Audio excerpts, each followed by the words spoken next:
퇴근길에 좋은 파트너 YTN 뉴스 FM 뉴스 정면 승부.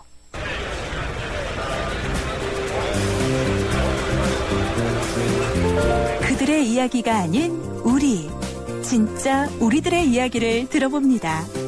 시장에서 만난 오늘의 민심, 시장의 소리. 네, 안녕하십니까. 송재관입니다.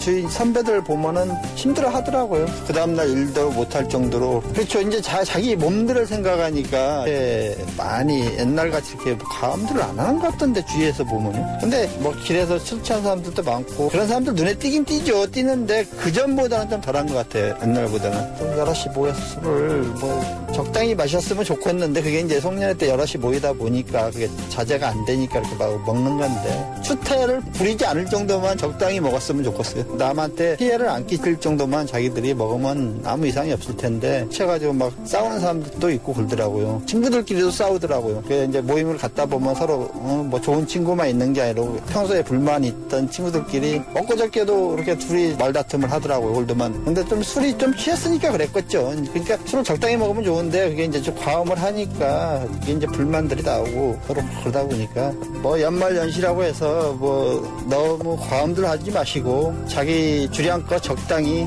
모임들 가지시고 주위 분들하고 좋은 시간들 보냈으면 좋겠습니다. 네, 뉴스 정면 승부 3라운드입니다. 조금 전에 그 송재관 씨의 의견 들어봤는데요. 아, 이거 어쩌면 내 얘기다라고 하시는 분들 많을 것 같아요. 남 얘기가 아니지라고요. 네. 오늘 시장의 소리 연말연시 송년회 문화에 대해서 송재관 씨의 의견 들어봤는데요. 참 그 적당히 술 먹는다는 거 말처럼 쉽지만은 않죠. 중요한 것은 다음 날에 일에 지장을 줄 정도로 마시면 정말 안 되겠죠. 잠시 후 3라운드에서는요. 바로 이런 문제, 건강한 음주를 즐길 수 있는 방법과 주의해야 할 점 등을 짚어보는 시간을 마련했습니다. 그리고 오늘 뉴스 정면 승부가 청취자 여러분과 함께하는 질문은 대선 후 1년 행복해지셨나요인데요. 관련된 의견 yes 또는 no로 여러분의 의견 문자 기다리고 있습니다. 짧은 문자는 50원, 긴 문자는 100원의 유료 문자인데요. 휴대전화 우물정 0945번 또는 스마트폰 애플리케이션 yes에 있는 그 게시판에 보내주시면 되겠습니다. 정면 승부 3라운드요. 잠시 뒤 스포츠 소식부터 살펴보죠. 채소 과일이 건강에 좋다고 하면 승우 씨는 말하죠. 알고 있어. 그런데 미국 암협회에서 암 예방을 위해 채소 과일 하루 2컵 반 섭취를 권장한다고 해도 그럴까요? 그래? 그럼 더 먹어야겠네. 챙겨주세요. 미리미리 챙기는 가족 건강.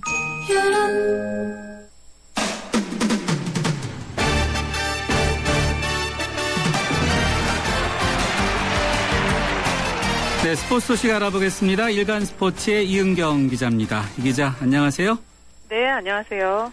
자, 프로야구 넥센의 김병현 선수가 연봉 협상에서 아주 어마어마하게 삭감됐어요. 네. 네.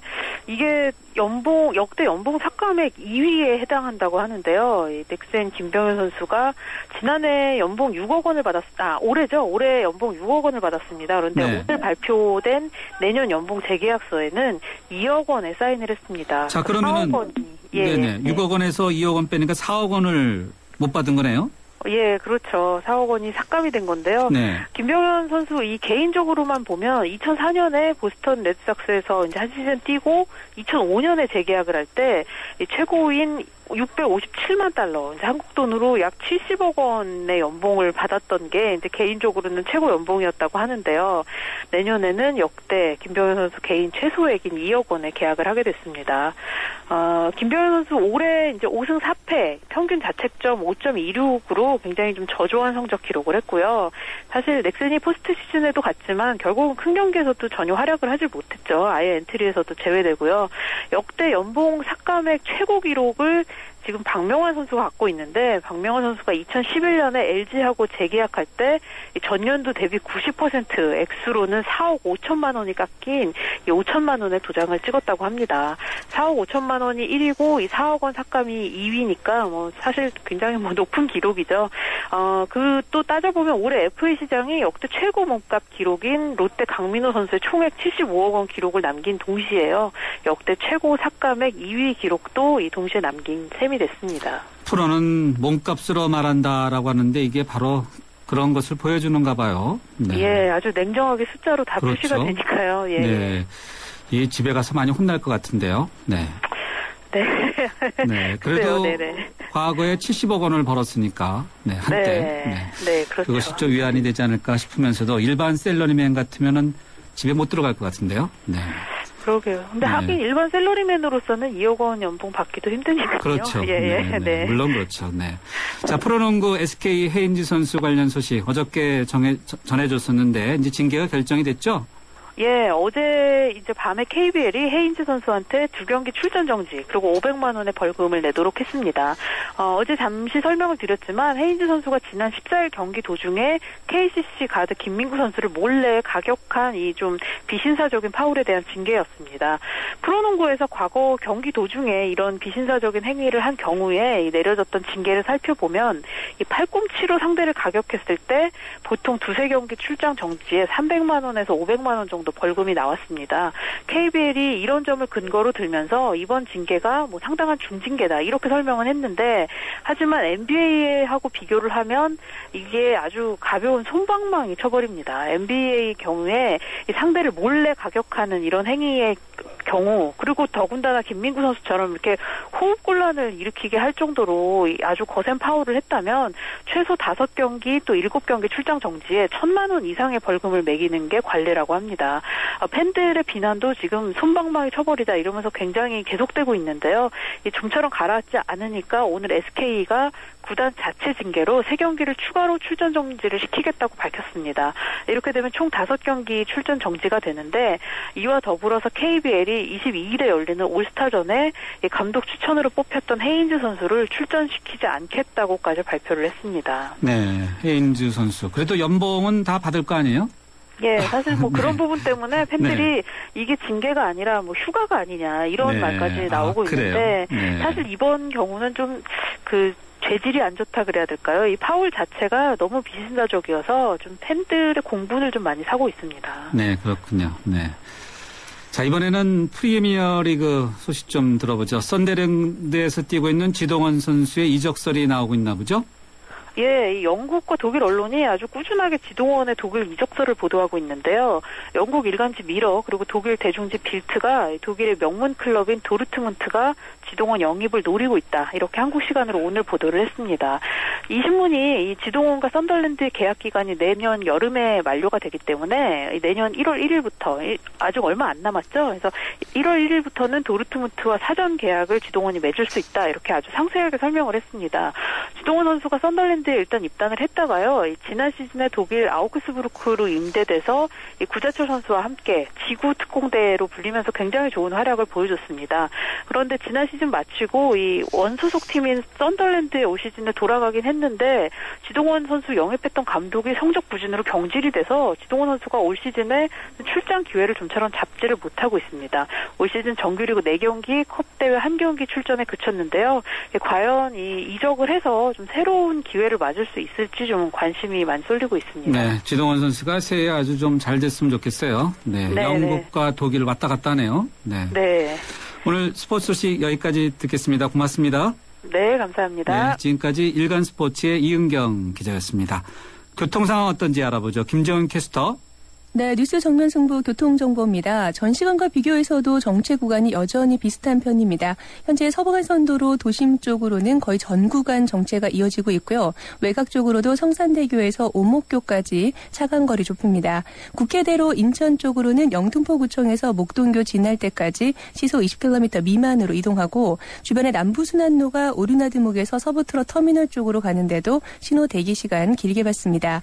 이 밖에 도심에서 외곽으로 가는 길 마포대로 가 공도고 거리에서 마포대교까지 신촌호도 아현역에서 신촌역 쪽으로 가는데 속도 내기 어려운 상황이고요. 강북에서 강남으로 가는데 한남대로는 남산 1호 터널에서 한남이 고가차도까지, 녹사평대로 남산 3호 터널에서 중앙경리단까지 쭉 밀리고 이어지는 반포대교도 북단에서 남단 쪽으로 정체입니다.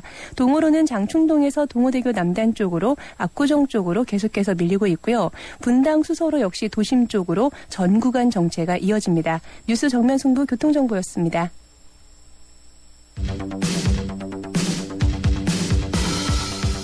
퇴근길을 함께하는 냉철하고 따뜻한 뉴스 정면 승부. 뉴스 정면 승부는 여러분의 참여를 기다립니다. 50원의 유료 문자 샵 0945와 YTN 라디오 스마트폰 어플리케이션 예스를 통해 여러분의 의견을 보내주세요.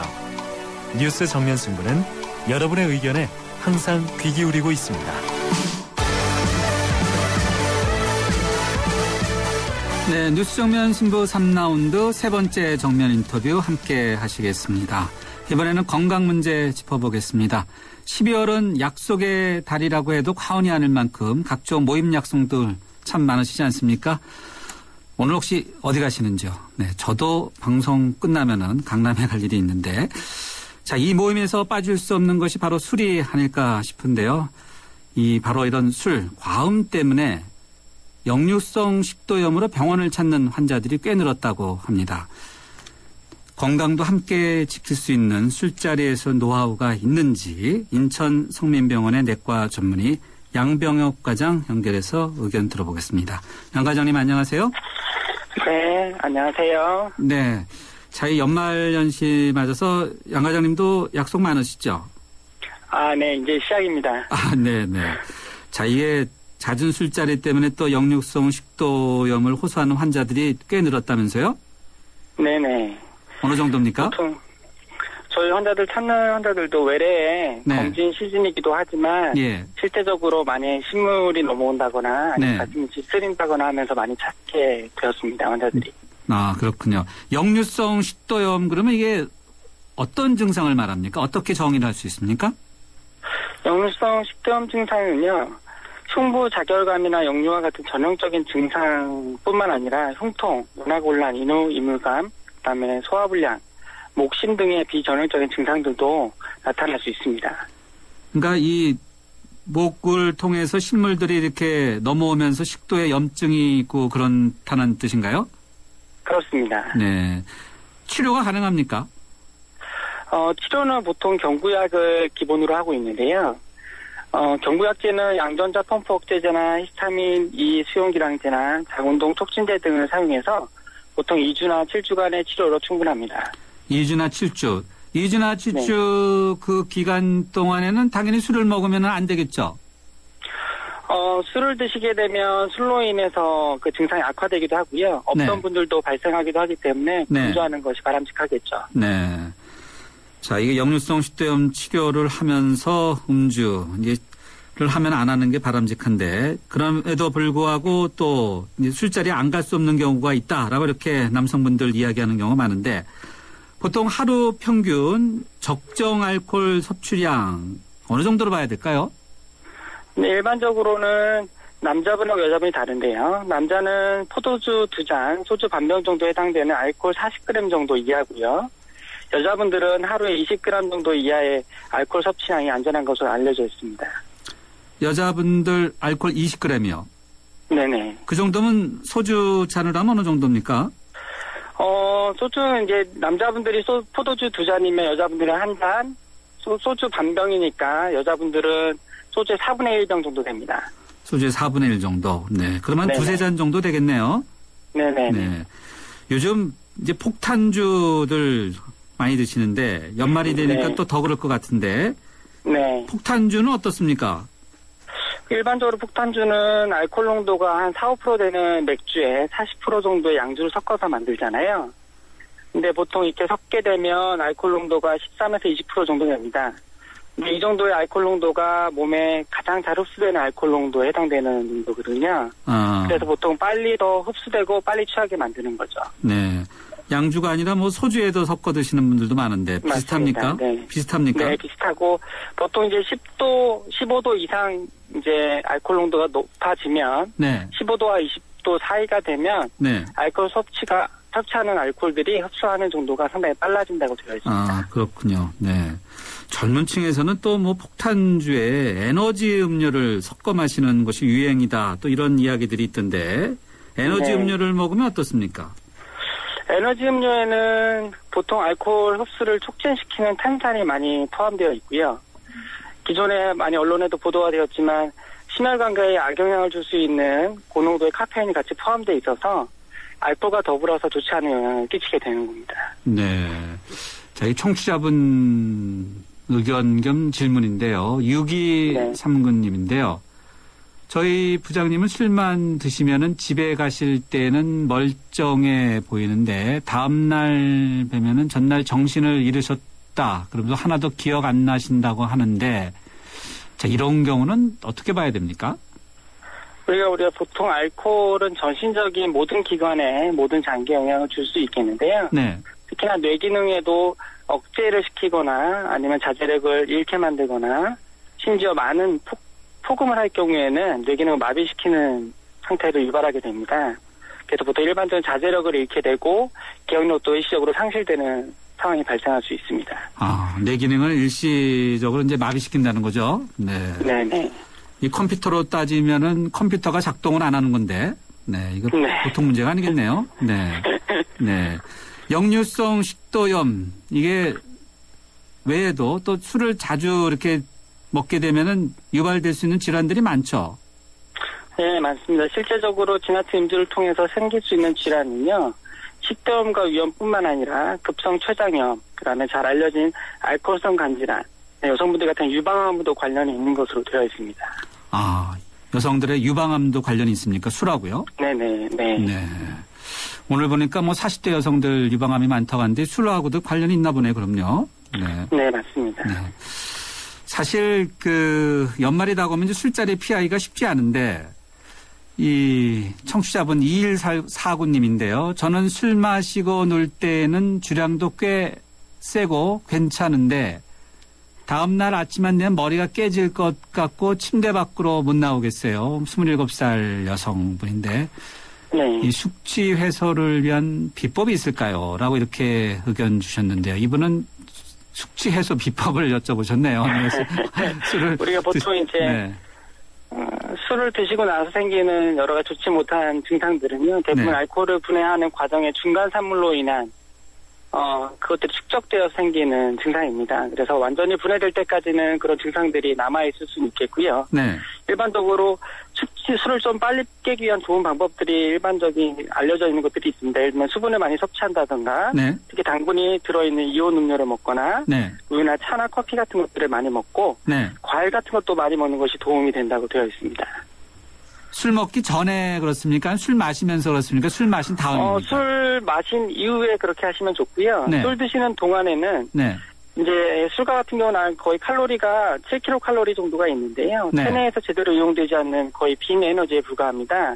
아. 그래서 보통 드실 때는 안주와 함께 드시는 게 상당히 중요한데요. 네. 그럴 경우에는 치즈나 두부, 고기, 생선 등과 같은 고단백질 음식이 네. 간세포 재생을 높이고 알코올 대사 효소의 활성화를 높이는 데 아주 도움이 됩니다. 네. 술 마시기 전에 미리 뭔가를 마시고 가시는 분들도 상당히 있는데 예를 들면 네네. 우유 이런 거 어떻습니까? 우유의 지방과 단백질은 위와 장에서 분비한 알코올 분해 효소의 분비를 완만하게 하는 작용을 해주고요. 네. 우유 중에 비타민 A가 위벽에 피막 현상을 일으켜서 위를 보호하는 것으로 보고되어 있습니다. 아, 그러면 우유를 마시고 술자리에 가는 것은 좋겠네요. 네, 도움이 될 수 있겠습니다. 도움이 될 수 있다. 네. 네. 자, 술을 먹되 속을 좀 더 덜 다치게 하기 위한 이제 뭐 우유라든지 또 다른 어떤 노하우가 있다면 어떤 것이 있을까요? 사실 잘 마시는 노하우는 있을 수 없습니다. 왜냐하면 술의 원료나 제조 방법에 따라서 여러 종류가 있는데요. 그거에 따라서 이 체내에 미치는 손상 정도나 이런 것들의 차이가 없는 것으로 잘 알려져 있고요. 네. 가장 중요한 건 알코올 섭취하는 양하고 네. 그다음에 알코올을 음주하는 횟수가 제일 중요한 걸로 되어 있습니다. 그래서 양하고 횟수를 줄이는 것이 가장 좋은 노하우가 아닐까 싶습니다. 네. 저희가 이게 술에 덜 취하는 이 숙취를 하지 않는 법을 가르쳐 드리면 안 되고 이게 술을 좀 적게 마셔야 된다는 거죠. 그러니까. 네. 네네. 알겠습니다. 네. 과장님 오늘 말씀 여기까지 듣도록 하겠습니다. 술자리는 좀 가능하면 피해야 되겠네요. 네, 그렇습니다. 네. 고맙습니다. 네. 네, 감사합니다. 네, 지금까지 내과 전문의 양병혁 과장이었습니다. 우주에서 가장 아름다운 별, 지구. 하지만 누군가에겐 목마름의 별이며 어둠의 별이기에 우리는 지구의 바다를 인류의 마실물로 바꾸고 지구의 자원을 인류의 빛으로 바꾸고 있습니다. 기술, 두산중공업. 네, 오늘 뉴스 정면 승부가 청취자 여러분과 함께하는 yes or no 질문은 대선 후 1년 행복해지셨나요?인데요. 0231님은요, 이런 의견 주셨네요. 예스입니다. 우리 모두 스스로 이기적인 생각을 버려야 할 것 같네요. 라고 이렇게 의견 주셨고요. 3362님은 희망을 잃어버렸습니다. 반대파는 종북으로 몰아가지 않습니까? 옳지 않은 것 같습니다. 이렇게 의견 주셨습니다. 네, 행복이라는 단어에 대해서 의견들이 좀 엇갈리죠. 예. 휴대전화 우물정 0945번으로 여러분들의 다양한 의견 기다리고 있습니다. 정면승부 3라운드 여기서 마무리하고요. 잠시 뒤 4라운드에서는 박준영 변호사와 함께하는 법 아는 만큼 보인다 이어가겠습니다. 특히 오늘은 음주운전과 관련된 판례 살펴보겠습니다. 잠시 뒤에 뵙겠습니다. 4, 6, 24, 4, 5, 20. 아이들에게 처음 구구단을 외우게 할 땐 마음이 찡합니다. 이제 치열한 공부의 세계로 들어가는 것 같아 어른으로서 미안함을 느끼죠. 그런데 정작 아이들은 즐거워하는 경우가 많습니다. 이런 생각이 들어요. 우리가 모르는 공부의 즐거움을 아이들은 알고 있다는 생각. 그 즐거움이 중학교, 고등학교까지 계속될 수 있게 하는 것이 우리 어른들이 해야 할 일 아닐까요? 아이들을 잘 부탁합니다. 아이들이 만들어갈 미래를 잘 부탁합니다. 이 캠페인은 공부를 안다. 대교와 함께합니다. 지금 이 순간에도 15분에 한 명씩 치매 환자가 발생하고 있습니다. 하지만 알고 계셨나요? 1년만 빨리 치료해도 치매 진행 속도를 늦출 수 있습니다. 60세 이상 어르신이면 누구나 보건소에서 무료로 검진을 받을 수 있으며 환자와 가족 모두 치매 상담 콜센터에서 자세한 상담을 받을 수 있습니다. 치매 조기 검진, 가족의 미래를 바꿉니다. 18세부터 99세까지 팔팔하게 1899-9988 치매 상담 콜센터로 전화주세요. 이 캠페인은 힘이 되는 평생친구 보건복지부가 함께합니다. 살아있는 뉴스, 깨어있는 방송, 한국의 뉴스 채널 YTN 뉴스 FM. 네, 뉴스 정면 승부 4라운드 문을 열죠. 이번 라운드 역시요, 여러분과의 대화창, 휴대전화 우물정 0945번 또는 YTN 라디오 애플리케이션 예스로 활짝 열어놓고 있습니다. 정면 승부 4라운드 네 번째 코너에서는 박준영 변호사와 함께하는 음주운전과 관련된 판례, 법 아는 만큼 보인다 코너가 준비되어 있습니다. 잠시 뒤에 뵙겠습니다. 모카골드. 준기야, 다른 건 왜 이 맛이 안 날까? 상현 선배, 손 좀 줘봐요. 원두? 원두 좋아진 거 느껴져요? 더 좋은 원두로 더 맛있어진 모카골드가 시작됩니다. 맛있다. 맛있는 커피의 황금 비율, 맥심 모카골드. 갑작스런 질문 하나 드릴게요. 글로벌이란 뭘까요? 수출? 세계화. K-POP. 599개 부품 회사들이 자동차 회사와 함께 해외로 진출했다는 뉴스. 이건 어때요? 이렇게 따뜻하고 기분 좋은 글로벌. 더 나은 미래를 향한 동행. 현대자동차그룹.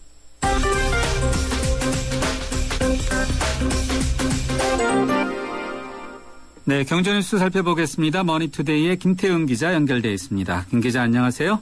네, 안녕하세요. KB국민은행 비자금 조성 의혹을 받고 있는데 이번에는 도쿄 지점의 직원이 자살하는 그런 끔찍한 사건까지 벌어졌어요. 네, 어제 저녁에 국민은행 도쿄 지점 직원 한 명이 지점 서구에서 숨진 채 발견됐습니다. 일본 현지 경찰은 이 직원이 자살한 것으로 추정하고 있습니다. 숨진 직원은 37살 김모 씨로 일본 현지에서 채용돼 2년간 여신 업무를 담당해왔던 것으로 알려졌습니다. 현재 국민은행 도쿄 지점은 100억 이상의 비자금을 조성한 의혹을 받고 있습니다. 이에 따라서 한국과 일본 금융당국이 어제부터 합동검사에 들어갔는데 이 검사가 시작된 그 당일날 이런 자살 사고가 일어난 겁니다. 아직까지 현지 직원의 자살이 비자금 사건과 연관이 있는지는 파악되지 않았지만 국민은행 도쿄지점 비리 의혹은 더욱 커질 전망입니다. 네, 그렇군요. 네. 자, 이번에는 연말 정산과 관련된 이야기 좀 들어보죠. 13월에 이제 봉급이다 이런 이야기가 있는데 어떻게 하면은 좀 더 많이 공제받습니까? 네, 공제 그 방식이 조금 달라지는 부분이 있습니다. 올해부터 소득공제 종합한도가 신설이 되는데요. 보험료와 의료비, 기부금, 청약저축, 신용카드, 교육비 등 9개 항목을 합쳐서 2,500만 원까지만 공제를 받을 수 있습니다. 또 신용카드 공제율이 20%에서 15%로 축소됩니다. 대신 현금 영수증 공제율은 20%에서 30%로 확대됩니다. 또 신용카드 공제 한도는 최대 300만 원이지만 대중교통비와 전통시장을 이용할 때 각각 100만 원씩 추가 공제가 가능합니다. 주택월세의 소득 공제율은 40%에서 50%로 확대됩니다. 다 합치면 올해와 그 비슷하거나 소폭 감소할 전망인데요. 다음 달 15일부터 전자 연말정산 시스템인 홈택스에서 각종 연말정산 관련 서류를 확인할 수 있습니다. 네, 국세청 홈택스 연말정산 시스템 지난해 보니까 아주 잘 돼 있더라고요. 네. 자, 내년부터 연비가 나쁜 승용차를 제조하거나 수입한 업체는 과징금을 내야 되나 보죠?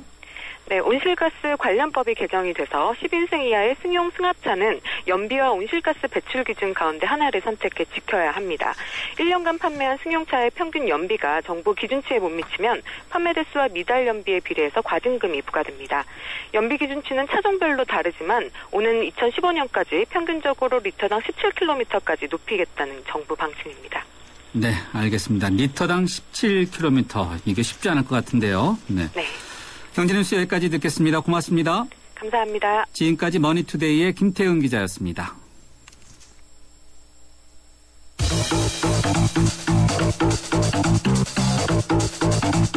오늘의 사건을 냉철한 법의 논리로 풀어봅니다. 법, 아는 만큼 보인다.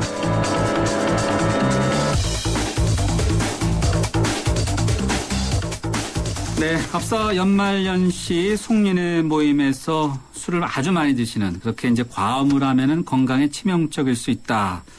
이런 문제 짚어봤는데요. 그런데 송년회에서 문제가 되는 것이 과음만은 아니죠. 혹시라도 술을 드신 다음에 음주운전하게 되면 큰 문제가 되지 않겠습니다. 큰 문제가 되는데, 근데 최근 이 음주운전과 관련된 아주 의미 있는 여러 가지 판결들이 많습니다. 그래서 오늘 법 아는 만큼 보인다 코너에서는 박준영 변호사님 모시고 절대 해서는 안 되는 음주운전 그리고 관련된 다양한 판결에 대해서 자세히 알아보는 시간 마련했습니다. 변호사님 안녕하세요. 네, 안녕하세요. 당연히 음주운전하면 안 되죠. 안 되죠. 예. 당연히 안 되는 거죠. 예, 그렇습니다. 네. 그럼에도 불구하고 술을 취하면은 또 왠지 또 운전대를 잡으려고 하시는 그런 분들이 상당히 아직도 있죠. 왜냐하면은 또 술을 마시면은 또 이성적인 판단을 못 하기 때문에 네, 그런 것 같습니다. 또 뭐 택시가 안 잡히기 때문에 할 수 없다. 뭐 차를 가져가야 되겠다. 이러시는 분들도 있는데. 그리고 또 대리운전 기사분들이 또 바로 안 오시는 경우가 있기 때문에. 네. 그리고 또 외진 곳에서 술을 마신 경우에는 또 그 대리운전 기사분을 기다리다가 또 운전대를 잡는 경우도 꽤 있습니다. 기다리다가 워낙 안 오니까. 예, 그런 경우도 있습니다. 참 이게 참 그래도 운전하면 안 되죠. 아, 절대 안 됩니다. 안 되죠. 예. 네. 자, 특이한 판례가 나왔다는데 어떤 겁니까? 회사원 유모 씨가 그 음주 상태로 승용차를 운전했다는 혐의로 경찰에 적발이 됐었는데요. 당시 그 적발 내용을 보면은 유 씨 차량이 4, 5m의 언덕길을 내려가서 앞 차량 뒷부분을 들이받자 이제 신고를 받고 경찰이 출동한 거였습니다. 그래 출동 당시 이제 유 씨를 살펴본 결과 운전석에 신발 벗은 채 잠을 자고 있었고 또 차량의 시동은 켜져 있었습니다. 근데 이제 주차 브레이크는 물론 기어도 주차 파킹 상태가 풀린 상태였었습니다. 그래서 이제 경찰은 유 씨의 그때 혈중 알코올 농도를 측정해 보니까 한 0.15% 정도 나와서 음주운전 혐의로 수사를 했고 이제 기소가 됐던 겁니다. 그런데 1심에서는 이제 징역 8월에 실형이 선고됐었는데요. 2심에서는 승용차를 운전한 사실이 없다는 유 씨의 항변이 받아들여져서 무죄가 나왔고 최근 대법원에서 그 차량 내에서 그 사람의 의지나 관여 없이 차가 움직인 경우에는 운전은 해당하지 않는다면서 그 무죄 판결을 확정한 사례가 있습니다. 그것은 그러니까 운전에 대해서 대법원이 정의를 내렸다 이렇게 봐야 되나요? 네, 운전에 대한 정의는 대법원이 이전에도 내린 바가 있습니다. 즉 본인의 의사나 의지와 관계없이 차량이 움직인 경우는 운전으로 보지 않습니다. 아, 본인의 의사와 관계없이 의지와 관계없이 차가 움직인 경우. 예, 그런 경우는 운전으로 보지 않습니다. 왜냐하면은 음주운전이라는 개념 자체가 네. 운전자가 음주 상태에서 내가 운전한다는 어떤 고의를 갖고 운전을 해야지 음주운전이거든요. 네. 그런데 지금 유 씨 사례 같은 경우에는 네. 본인이 운전한다는 의사가 없이 네. 차량에서 잠을 자다가 어떤 이제 불상의 원인에 기해서 네. 그 자동차의 어떤 제동 장치가 풀렸고 네. 그게 내리막길에 차를 주차시켜놨기 때문에 네. 그냥 앞차를 들이받은 경우거든요. 네. 이건 운전으로 볼 수 없다는 겁니다. 일단 이 유모 씨 같은 경우는 자고 있었다는 거죠. 본인 주장은 그렇습니다. 본인 주장은. 네. 예, 물론 이제 형사 재판이라는 게 실체적 진실을 밝히는 거긴 하지만은 네. 뭐 증거에 비춰봤을 때는 운전했다고 볼 증거가 없었던 거죠. 그러니까 운전이라는 것은 본인의 의지가 있어야 된다. 예, 의사나 의지가 있어야죠. 의사나 의지가 있어야 된다. 예, 그렇습니다. 네. 그래서 뭐 지금 사례는 운전으로 보지 않은 사례인데요. 좀 애매한 것 같아요. 운전으로 보는 사례들은 어떤 사례가 있냐면은 네, 어떤 뭐 거 있죠? 주차를 위한 경우 당연히 운전이겠죠. 네. 그건 어떤 경우에는 주차시켜 놓던 차량을 똑바로 정렬하려고 네. 한 1m 정도 앞뒤로 왔다 갔다 운전한 경우에도 네. 운전으로 보고 있습니다. 사실상 자기 의사에 의해서 차가 움직인다는 네. 어떤 그런 인식만 있으면은 운전으로 보고 있습니다. 주차장에서 이렇게 조금이라도 움직이면은. 아, 당연하죠. 그것도 음주운전입니다. 네. 자, 이게 운전으로 인정받아서, 특히 이제 음주운전으로 인정받아서 이렇게, 여러 가지 이제 벌을 받는 그런 판례들도 꽤 있겠네요, 그럼요. 예, 꽤 있습니다. 요즘에 또 음주운전의 경우에 처벌이 계속 확대되는 상황이고요. 네.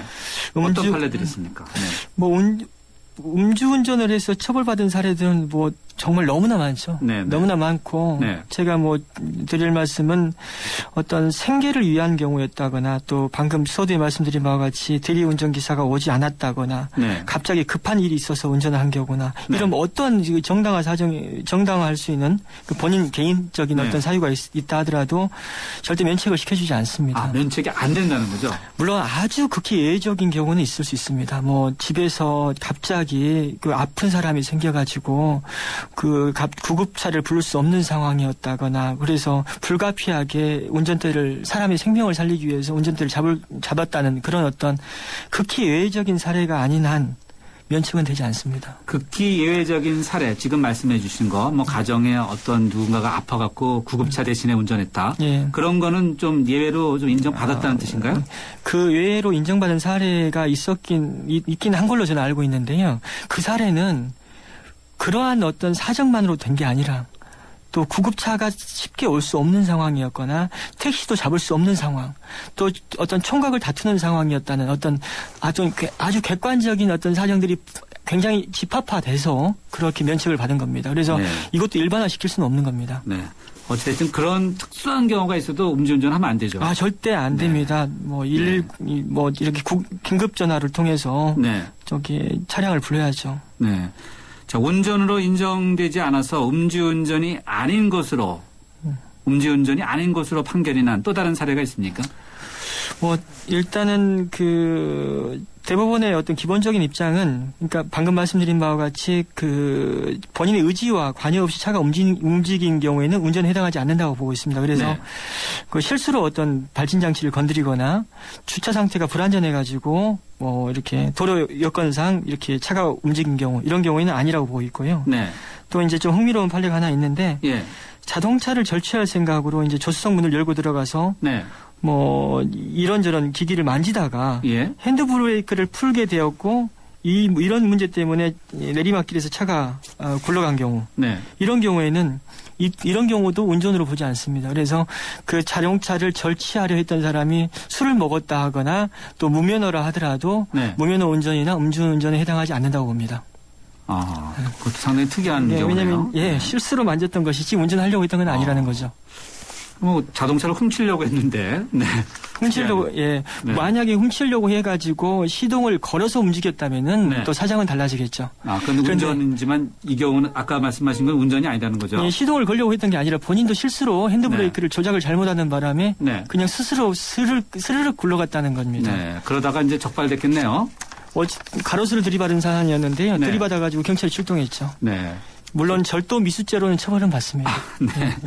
네. 참 특이한 판례네요. 예, 그런 특이한 판례도 네. 있었습니다. 사실 이제 술을 한 방울이라도 입에 되면은 운전대를 잡지 않는 것이 너무나도 당연한 건데 상당수의 이제 음주운전 경험이 있는 분들은 난 맥주 한 잔 정도는 안 걸린다. 예. 그래서 나는 소주 2잔까지는 괜찮아. 뭐 이런 말씀하시는 분들이 종종 있어요. 네, 그렇습니다. 네. 우리나라 단속 기준 어느 정도입니까? 저희 나라 단속 기준은 그 혈중 알코올 농도라고 합니다. 이 농도가 0.05% 이상인 경우에는 그 사람이 술을 잘 마시든 못 마시든 또 운전을 잘하든 못하든 일률적으로 처벌하는 형태를 취하고 있습니다. 그래서 0.05%부터 0.1% 미만은 저희가 면허 정지 기준으로 보고 있고요. 네. 0.1% 이상은 면허 취소 기준으로 보고 있는데 이런 수치가 상승함에 따라서 처벌도 점차 강화되고 있습니다. 그래서 굉장히 많은 양의 술을 마시고 또 이런 음주운전 전력이 있는 사람 같은 경우는 실형이 선고되는 경우도 다수 존재합니다. 네, 실형이 선고된다. 아, 실형 많이 선고됩니다. 조심하셔야 되겠어요. 예, 혈중 알코올 농도 기준으로 측정을 할 때 한국의 경우에는 0.05% 이상. 네. 0.05% 정도면은 이게 술이 어느 정도일까요? 뭐 사람마다 다 다른 것 같아요. 네. 뭐 그 사람의 체중이나 또 그 사람의 어떤 건강 상태나. 네. 이런 것도 전부 다르기 때문에 뭐 일률적으로 말씀드릴 수 없지만은 네. 최근에 0.03%로 낮추는 방안도 지금 검토되고 있습니다. 그래요? 이렇게 낮추려는 이유가 네. 굉장히 뭐 아주 엄격하게 음주운전을 처벌하려고 하는 그 취지인데요. 네. 0.03% 정도는 소주 한 잔, 네. 맥주 한 캔, 와인 한 잔도 충분히 그 기준을 넘길 수 있다는 게 지금 네. 일반적으로 지금 나오고 있는 상황입니다. 저희 제작진 설명에 따르면 이제 보통 성인 남성 기준으로 소주 2잔, 3잔 먹으면 0.05%가 된다고 하네요. 혈중 알코올 농도. 혹시 소주 2잔 드시고 운전하시겠다 이런 생각하시면 절대 안 되겠네요. 네. 예, 그렇습니다. 정작 또 문제되는 경우 어떤 사례들이 있냐면요. 전날 밤에 또 네. 늦은 시간까지 과음을 하셔갖고 예. 아침에 이른 출근을 하는 경우에 이런 경우에는 굉장히 많은 수치가 높습니다. 아, 오히려요? 네, 오히려. 그러니까 전날 밤에 술을 과음하시고 잠을 네. 몇 시간 주무시고 네. 아침 일찍 출근을 해야 되니까 네. 차를 운전하는 경우에는 수치가 굉장히 높습니다. 적발되는 경우에. 그래요. 네. 그래서 그렇게 또 적발되는 사례가 어떤 사례들이냐면은 네. 뭐 아침 일찍 뭐 음주 단속을 하는 경우는 드무니까요. 보통 사고가 납니다. 네. 본인 잘못이든 남의 잘못이든 사고가 나는 경우에 이렇게 음주운전이 적발되는 경우가 꽤 많습니다. 네, 날이 밝았으니까 음주운전 검사 안 하겠지라고 생각하고 운전을 하다가 사고가 났는데 네, 사고에다가 엎친 데 덮친 격으로 이제 음주운전까지 걸린다는 거죠. 네, 전날 밤에 과음한 경우에는요. 네. 최근에 보니까 새벽에도 또 이렇게 아침에도 음주운전 검사하는 경우가 있더라고요. 아, 예. 네. 그런데 보통 음주운전이 적발되는 사례들을 좀 보면요. 네. 이렇게 음주운전의 어떤 그 검문에 적발되는 경우도 좀 있지만 네. 상당수가 이렇게 사고가 발생해서 적발되는 경우가 꽤 많습니다. 아, 그래요? 예, 그렇습니다. 네. 그 사고가 난 경우에는 설사 음주운전한 사람들이 본인이 과실이 없다 하더라도 네. 그때는 자기가 술을 마셨기 때문에 네. 어떤 이 사고에 대한 책임에 있어 누구 잘잘못을 따질 수 없는 상황까지도 본인 처해진 피해자들도요. 예, 그런 경우도 꽤 있습니다. 피해자라도 또 경찰이 오고 그러면은 좀 당황스럽겠어요. 피해자라 하더라도 술을 마셨기 때문에 네. 일단은 음주운전자의 과실을 좀 높게 보는 경우가 많죠. 물론 요즘에 블랙박스가 많이 설치되어 있기 때문에 네. 객관적으로 누구 과실인지 여부를 판단할 수 있는 어떤 여러 가지 네. 제도적인 장치는 있긴 하지만 네. 이제 이런 게 없는 상황에서는 술을 마신 사람의 과실이 크다고 충분히 제3자는 볼 수 있겠죠. 아, 그러네요. 네. 근데 가끔 음주운전을 하다가 이렇게 적발이 되기도 하는데 이제 음주운전 여부에는 측정기 있지 않습니까? 불지 않습니까? 네, 그렇습니다. 근데 이걸 제대로 측정을 받지 않으려는 분들도 있는데 이렇게 되면 어떻습니까? 예, 이런 분들 꽤 많습니다. 왜냐면은 계속 버티는 거죠. 예, 버티다가 좀 측정 시점을 늦추려는 분들도 네. 있고 또 계속 안 불면은 어떻게 또 잘 넘어갈 수 있겠지라고 생각하시는 분도 있을 수 있고 네. 또 경우에 따라서는 정말 아주 이성적인 판단을 하지 않고 네. 불지 않는 경우가 있는데요. 네. 우리 음주 측정 불응죄는 혈중 알코올 농도 수치를 알 수 없는 상황이기 때문에 예. 최대치의 처벌 기준이 적용됩니다. 최대치요? 예. 소위 지금 0.2 이상의 경우에는 네. 굉장히 형이 중한데요. 네. 측정 불응죄는 0.2 이상인 경우에 형에 해당하는 처벌을 하고 있습니다. 네. 그리고 또 측정 불응죄는 또 필요적인 면허 취소사입니다. 면허가 취소된다고요? 예, 필요적으로 면허 취소됩니다. 그래서 우리가 수치에 따라서 0.5부터 0.1 사이는 저희가 면허 정지 수준으로 보는데 측정에 응하지 않은 경우에는 단 한 잔이라 마셨다 하더라도 면허는 필요적으로 취소하게끔 되어 있습니다. 네. 이 불도라도 이렇게 신용만 하는 분들도 있어요. 슬슬 이렇게 약간 좀 제대로 이제 측정이 안 되게 이렇게 하면 어떻습니까? 예, 불기 싫겠죠. 네. 불기 싫어가지고 이제 뭐 입속에다 공기를 잔뜩 머금고 이제 네. 부는 신용만 하는 경우가 굉장히 많습니다. 네, 그래서 불 때는 어떻게 불어야 되냐면은 그 풍선 불듯이 부르라고 세게 불어야 된다는 예, 거죠? 그렇습니다. 건강 검진할 때 이렇게 호흡 길게 예, 그렇습니다. 내붙듯이. 근데 이제 술을 마신 분들은 되게 이제 자신이 없죠. 그래서 네. 살살 부는데 네. 그렇게 살살 불다가 그것도 측정 불응이 되거든요. 네. 왜냐하면은 기기 자체가 네. 살살 부면은 감지가 잘 안 됩니다. 네. 그래서 후하고 계속 부르라고 계속 요구를 합니다. 후하라고 하는데 뭐 살짝 이렇게 불면은 아무래도 이게 좀 알코올이 좀 적게 들어가지 않을까요? 예, 뭐 그러려고 적게 살살 부는 분들이 있는데요. 네. 측정 자체가 안 되기 때문에 세게 부르라고 하고 네. 결국은 세게 불게 됩니다. 결국은 불게 된다. 예, 그렇습니다. 네. 물론 이제 그런 것들이 이렇게 서로 실랑이하는 과정에서 음주 수치를 네. 조금 낮출 수 있는 어떤 작용은 할 수 있겠지만 자칫 잘못하면은 측정 불응죄가 될 수 있다는 거 염두를 해야 될 것 같습니다. 음주 측정 불응죄. 네, 그렇습니다. 측정 불응죄. 이 불응죄도 당연히 처벌을 받는 거죠. 실형도 있고. 굉장히 형이 중합니다. 이거 방금 말씀드린 바와 같이 그 음주 수치의 최대치 0.2 이상이 해당하는 처벌을 하고 있습니다. 그렇습니까? 예, 네. 자, 이게 운전대는 술을 드신 분이 이제 운전을 하고 그 옆에 이제 다른 분 역시 이제 술을 먹은 분이 이제 네가 술세니까 네가 더 운전해라. 뭐 이런 경우도 있잖아요. 그런 경우 꽤 있죠. 동반한 예, 차가 그렇습니다. 이제 본인 차가 아닌 경우.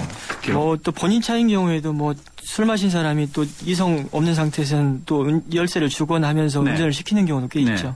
이렇게 술을 마신 사람한테 술을 이제 많이 마셔가지고 운전을 시키는 경우도 있겠지만은 너 네. 덜 마셨으니까 운전해라. 예. 어떤 경우에는 또 별 생각 없이 그렇게 이제 할 수도 있겠죠. 네. 그런데 이렇게 술을 마신 사람한테 차 열쇠 주거나 운전시키는 경우에는 이 음주운전을 적극적으로 교사 또는 방조한 경우로 볼 수 있습니다. 교사 방조요? 예, 그렇죠. 음주운전에 결의를 갖게끔 했으니까요. 네. 교사 방조는 보통 뭐 살인 뭐 이러는 건데 음주운전도 교사가 그렇습니까? 예, 모든 범죄는 네. 물론 일부 범죄, 교사 또는 방조를 처벌하는 처벌을 배제하는 규정이 없는 이상 네. 어떤 범죄에 결의를 가하게 하거나 또 어떤 범죄를 용이하게 도와주는 경우에는 네. 교사 또는 방조죄를 처벌을 합니다. 그래요? 그래서 네. 이렇게 음주를 했다는 사실을 알고 있음에도 불구하고 네. 열쇠를 주거나 또 네. 동승하면서 운전을 갖다가 부추긴 경우에는 네. 충분히 공범으로 처벌도 되고 있고 네. 실제 이 전주에서도 이 벌금형으로 약식 기소한 사례가 꽤 있습니다. 그래요? 네. 그리고 일본의 경우에는요. 네. 이렇게 동승을 한 상태에서 사망사고가 발생한 경우에는 네. 그 동승자에게도 어떤 실형을 선고한 사례도 있었습니다. 실형이요? 예. 그래서 음주운전을 하는 것은 본인도 하면 안 되겠지만은 네. 동료나 이 친구가 음주운전을 하는 것 자체는 막아야 되는 것이지 네. 부추기거나 뭐 어떤 결의를 하게끔 하면 안 되는 것이죠. 네. 자, 이 청취자분 6214님인데요. 이제 대리운전을 했는데 이분인가 봅니다. 회식 후에 대리운전 기사님을 불러서 집까지 잘 왔는데 아파트 지하 주차장에서 주차를 위해서 운전을 해야 할 경우가 종종 있습니다.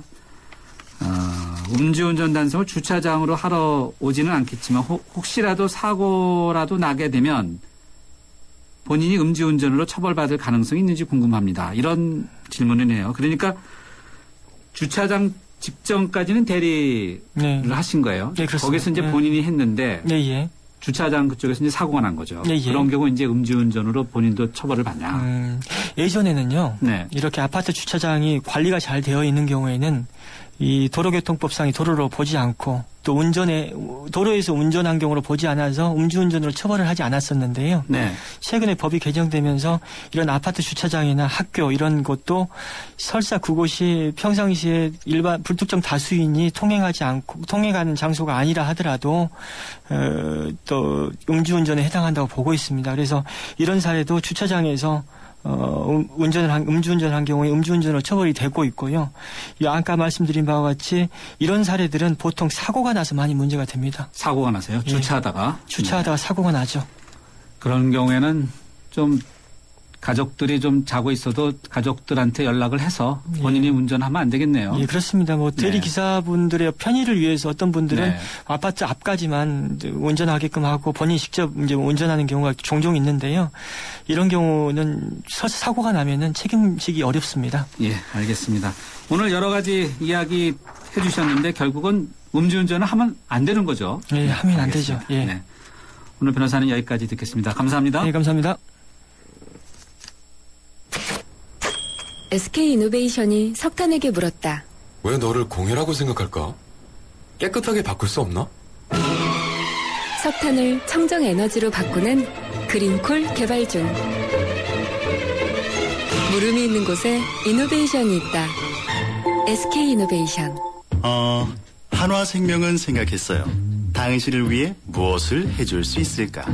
아프기 전에, 너무 늦기 전에 먼저 해줄 수 있는 일이 있을 텐데. 그래서 우리는 당신의 내일에 도움이 되는 따뜻한 잔소리를 하기로 했습니다. 당신밖에 모르는 한화생명. 네, 오늘 선물 받으실 분입니다. 휴대전화 끝자리 9145님입니다. 제작진이 따로 연락 드리겠습니다. 편안한 밤 되십시오.